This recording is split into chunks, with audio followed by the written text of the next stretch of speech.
Cover story ये कि आधे हिंदुस्तान पर आसमान फाड़ तबाही जारी है। यूपी से लेकर गुजरात, बिहार, राजस्थान तक नॉन स्टॉप जल तांडव चल रहा है। रोंगटे खड़े कर देने वाली तस्वीरें सामने आ रही हैं। ट्रैक्टर हो या भारी भरकम टैंकर, सैलाब में सब कुछ तिनके की तरह बह रहा है। बिग एंड बोल्ड की पहली एक्सक्लूसिव रिपोर्ट में आप देखेंगे पानी के प्रहार की ये हैरान और परेशान करने वाली तस्वीरें जो सावधान भी करती हैं।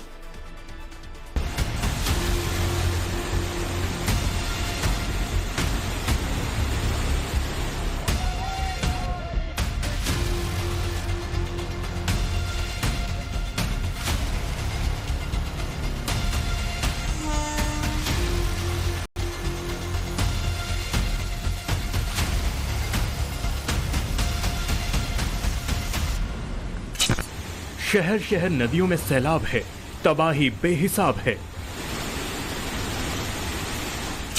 घर, गांव, कस्बे, मंदिर सबकी जल समाधि हो चुकी है। तबाही का मंजर ऐसा कि तस्वीरें देखकर दिल दहल जाए। Gujarat to Maharashtra, UP to Bihar, बादल फाड़ बारिश कहर बरपा रही है। सड़कों से लेकर खेतों तक सैलाब का मंजर भयंकर है। नर्मदा नदी का ये विकराल रूप डराने वाला है। सैलाब दहशत पैदा करने वाला है। इसकी जद में जो भी आएगा उसका नामो निशान मिटना तय है। तस्वीरें गुजरात के भरूच की हैं, जहां नर्मदा नदी डेंजर लेवल को पार कर चुकी है। रही सही कसर बारिश ने पूरी कर दी है। नेत्रंग तहसील में 24 घंटे में 7 इंच बरसात के बाद शहर की सूरत बिगड़ रही है। सड़कों पर पानी ही पानी है। पानी इतना कि रोड के डिवाइडर का छोटा ही हिस्सा दिख रहा है। शहर में पानी के सिवा कुछ नहीं दिख रहा है। सड़क पर कमर तक पानी है। घरों और दुकानों पर पानी का कब्जा हो चुका है। हालात गुजरात के नर्मदा जिले की हैं। यहाँ 2 घंटे में 5 इंच से ज्यादा बारिश हो गई, जिसके बाद तमाम नदी नाले उफान पर हैं। करजन डैम में बढ़ते पानी के दबाव के चलते 30,000 क्यूसेक पानी रिलीज किया जाएगा, जिसके बाद शहर में बाढ़ का पानी घुस गया। झरने में अचानक सैलाब आ गया और मौके पर मौजूद करीब 25 टूरिस्ट फंस गए। तस्वीरें नासिक के अंजनेरी झरने की हैं। पानी का प्रहार इतना तेज है कि अगर कोई इंसान इसकी जद में आया तो उसे बचाना मुश्किल है। अचानक आए इस सैलाब में फंसे लोगों को बचाने के लिए 6 घंटे तक रेस्क्यू ऑपरेशन चला। फॉरेस्ट डिपार्टमेंट की टीम मौके पर पहुंची। टूरिस्ट को पहले ह्यूमन चैन बनाने को कहा गया। देखिए किस तरह फंसे लोग एक दूसरे के हाथों को थामे हुए हैं। इसके बाद धीरे धीरे सभी सैलानियों को नीचे लाया गया। ये कोई नदी या फिर दरिया नहीं है। वीडियो मुंबई पुणे एक्सप्रेसवे का बताया जा रहा है। एक्सप्रेसवे पर पानी भर चुका है। बावजूद इसके यहाँ से गाड़ियों का काफिला गुजर रहा है। ट्रैफिक पुलिस कांस्टेबल भी डिवाइडर पर खड़े होकर गाड़ियों को पास करवा रहा है। लोनावाला में हुई भारी बारिश के बाद कई इलाकों में हालात कुछ इसी तरह देखने को मिल रहे हैं। महाराष्ट्र के कोकण इलाके में भारी बारिश की वजह से बाढ़ के हालात हैं। यहाँ के रत्नागिरी जिले में हालात ज्यादा खराब हैं। रिहायशी इलाकों में पानी भर चुका है। जहाँ भी नजर जा रही है पानी का कब्जा दिख रहा है। एनडीआरएफ की टीम एक्शन मोड में है। जैसे कि ये 3 दिन से बारिश का अलर्ट जारी है। जो यहाँ पर वशिष्ठी नदी है, इसका जो पानी है लगातार इंक्रीज हो रहा है। तो यहाँ पर हमारे एसडीएम साहब हैं, उन्होंने चिपलून के यहाँ पर आदेश दिया है कि एनडीआरएफ की टीम यहाँ पर ही प्रेजेंट रहेगी। किसी प्रकार की घटना से निपटने के लिए हमारे पास सभी इक्विपमेंट प्रेजेंट है। मौसम विभाग ने रत्नागिरी के लिए रेड अलर्ट जारी किया है। ऐसे में प्रशासन लगातार अलर्ट मोड पर है। रत्नागिरी के चिपलून से होकर ही मुंबई गोवा हाईवे गुजरता है। यहाँ भी बारिश की वजह से पानी भर गया है। में लगातार 3 दिन से भारी बारिश शुरू है। अब अभी रत्नागिरी जिला के चिपलून तालुका में हम देख सकते हैं किस तरह कोकण में रत्नागिरी जिला में 2 दिन से लगातार बारिश हो रही है। इसके चलते जिले की नदियां उफान पर है। प्रशासन ने नागरिकों को बिना काम के बाहर न निकलने की चुनौती दी है। इसी कारण अभी देख रहे हैं कि हम मुंबई गोवा हाईवे है, उस पर पानी आ गया है। पहाड़ से गिर रहे सैलाब की तस्वीरें दरअसल एक खूबसूरत फॉल्स की हैं, लेकिन भारी बारिश की वजह से झरने के पानी ने भी रौद्र रूप धारण कर लिया है। तमिलनाडु का कोटालम फॉल में उफान आ चुका है, जिसके बाद प्रशासन ने इस झरने के पास सैलानियों के जाने पर पाबंदी लगा दी है।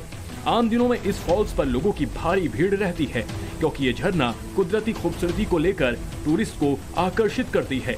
लेकिन अब की बार मानसून ने इस फॉल्स की खूबसूरती पर दाग लगा दिया।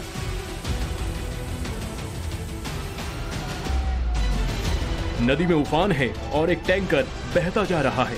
तस्वीरों को देखकर पानी में मौजूद करंट को समझा जा सकता है। चंद सेकंड में ये भारी भरकम टैंकर आंखों से ओझल हो जाता है। बताया जा रहा है कि नगर पालिका का ये टैंकर मुहर्रम के ताजिया के विसर्जन के लिए रास्ता बनाने के काम में लगा था। अचानक बांकुर नदी में उफान आ गया और ये टैंकर सैलाब में तिनके की तरह बह गया। नदी के घाट पर एक कार सैलाब में फंस गई है। लोग इसे सुरक्षित जगह पर ले जाने के लिए मशक्कत कर रहे हैं। करीब 10 लोग इस कार को उठाने की कोशिश कर रहे हैं। रस्सी बांधकर इसके रेस्क्यू की कोशिश हो रही है।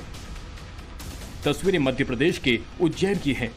अचानक क्षिप्रा नदी का वाटर लेवल बढ़ने की वजह से घाट किनारे खड़ी ये कार बहने लगी, जिसके बाद मौके पर मौजूद लोगों की मदद से इसका रेस्क्यू किया गया।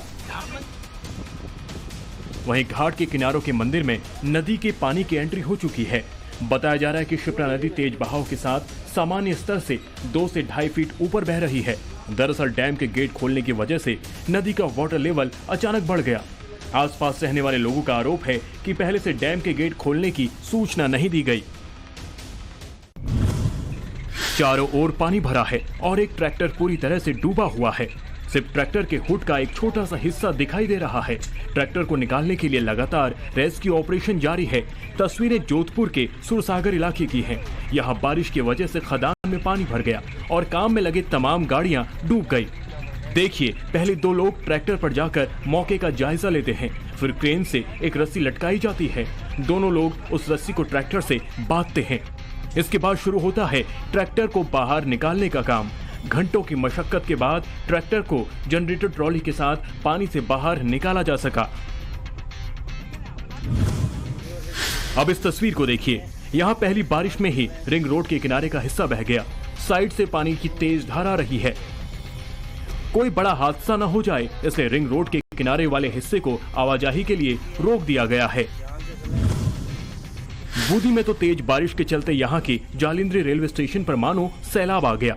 स्टेशन में सिर्फ और सिर्फ पानी ही पानी दिख रहा है। ट्रैक का नामो निशान मिट चुका है। ऐसा लग रहा है कि रेल की पटरियों की जगह नदी बह रही हो। स्टेशन और ट्रैक पर पूरी तरह पानी का कब्जा नजर आ रहा है। कोटा से चित्तौड़ रूट पर जाने वाली कई ट्रेनें इसके चलते रास्ते में फंसी रही। रतलाम, आगरा फोर्ट, हल्दीघाटी ट्रेन भी इस दौरान अटक गई।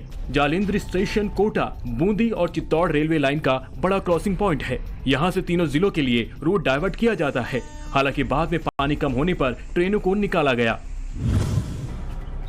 आधे घंटे की बारिश में धौलपुर शहर भी पानी पानी हो गया। शहर के कई हिस्सों में पानी भरा हुआ है। लोगों के घरों, दुकानों में पानी की एंट्री हो चुकी है। लोगों ने शहर के हालात के लिए नगर निगम पर लापरवाही का आरोप लगाया है। सड़क का बड़ा हिस्सा कट चुका है। नीचे से सैलाब की तेज धार बह रही है। यूपी के हरदोई की तस्वीरों को देखकर समझ सकते हैं कि यहाँ लोगों को बाढ़ की कैसी मार पड़ी है। गर्रा नदी में आए सैलाब की वजह से शाहबाद पाली स्टेट हाईवे का 50 फीट का हिस्सा बह गया। ट्रैफिक पूरी तरह ठप है। वहीं गांव में कमर तक पानी बह रहा है। घरों की छत लोगों का ठिकाना बन चुकी है। सरकारी राहत का इंतजार है। बताया जा रहा है कि गर्रा नदी की बाढ़ से सवाईजपुर और शाहबाद इलाके के 100 से ज्यादा गांव में पानी भर गया है। यूपी के गोंडा में भी सरयू नदी उफान पर है। लगातार नदी का जलस्तर बढ़ने से आसपास के इलाकों में बाढ़ जैसे हालात हैं। यहाँ भी हाईवे का बड़ा हिस्सा कट चुका है और सड़क के बीच से नदी बह रही है। गंगा नदी में उफान की वजह से अमरोहा के भी बड़े इलाके में बाढ़ वाले हालात हैं। हरिद्वार बैराज से गंगा नदी में 30,662 क्यूसेक पानी डिस्चार्ज किया गया, जिसके बाद गंगा नदी का वाटर लेवल लगातार बढ़ रहा है। निचले इलाके के खेतों में गंगा का पानी घुस गया है। सड़कों पर भी कमर तक पानी है। देखिए किस तरह पानी से होकर लोग अपने रोजमर्रा के सामान लाने के लिए जा रहे हैं। बाढ़ की आफत के बीच यूपी के शाहजहांपुर से परेशान करने वाली खबर आई है। यहाँ नेशनल हाईवे पर बाढ़ के दौरान लड़कियों और महिलाओं से छेड़खानी के आरोप लगे हैं।